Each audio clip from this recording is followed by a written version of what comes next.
I knew something was different. No one else did. I didn't understand why, but I knew that I was personally struggling.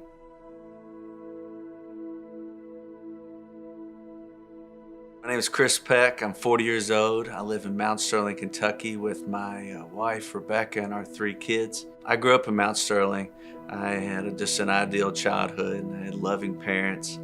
We lived in a nice house in a nice neighborhood. I had backyard ball games and, dreaming of one day being a star at a high school. I was a straight A student. It was picturesque. Things started to change though early on for me. I could even sense a little bit in middle school that I was struggling. Really had nothing to complain about, but something just felt wrong, felt off with me. I was sad. I felt lonely. So at 16, my parents sent me to be tested, and they diagnosed me with depression. It's funny when you're going through something like that, how much you can feel ashamed.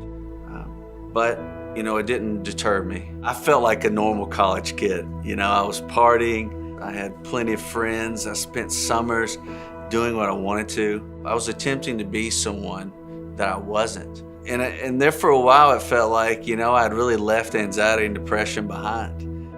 So, that continued after college. Went from partying and just innocently became, binge drinking, which eventually became drinking alone in my house. I tried to isolate myself. What I learned about my depression is, yes, it was irrational, the thoughts I was having, but it was my reality.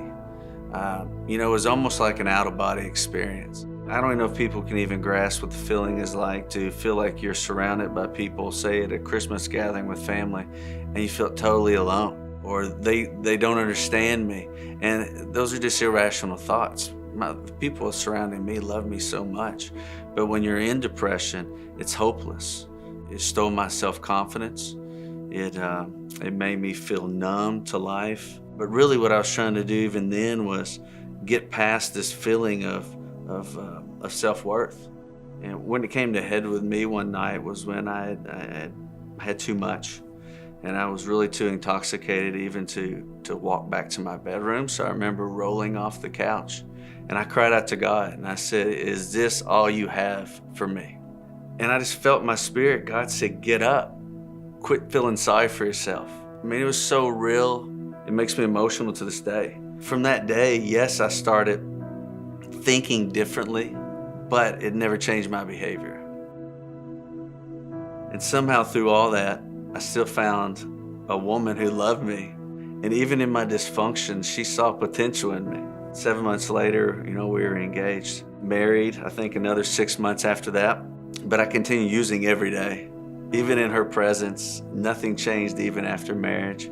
I didn't even know how that was impacting other people till my mom called me one day and she said, "You need to talk to your wife. I don't think she feels like you love her anymore."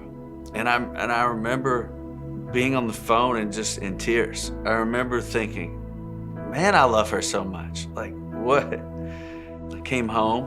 First thing I did was say, I apologize, first of all. Like, I don't know what I've done.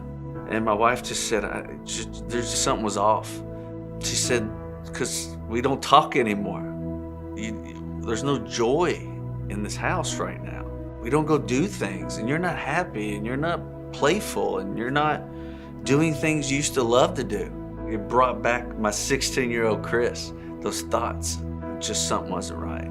Then I have a great wife, because she supported me, and she said, Chris, you need to go talk to someone. Is the only solution at that moment that made sense to me, because I felt so far from God. I wasn't seeking Him. I really pushed it away.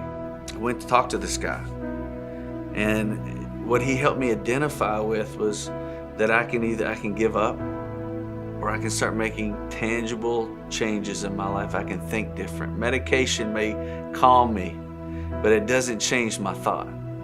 But nothing has helped me like getting back into church, surrounding myself with people that bring positivity. I started, once again, reading the Bible. I was in small groups. It was a big change from where I'd come from. And no, I wasn't perfect. I was still riddled with issues. I still am. There was progress being made. And I started having more confidence in myself.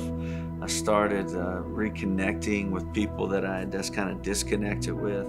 I don't know why it was so hard for me to understand that God loved me. I couldn't fully accept that God loved me in the midst of everything I did that was so negative.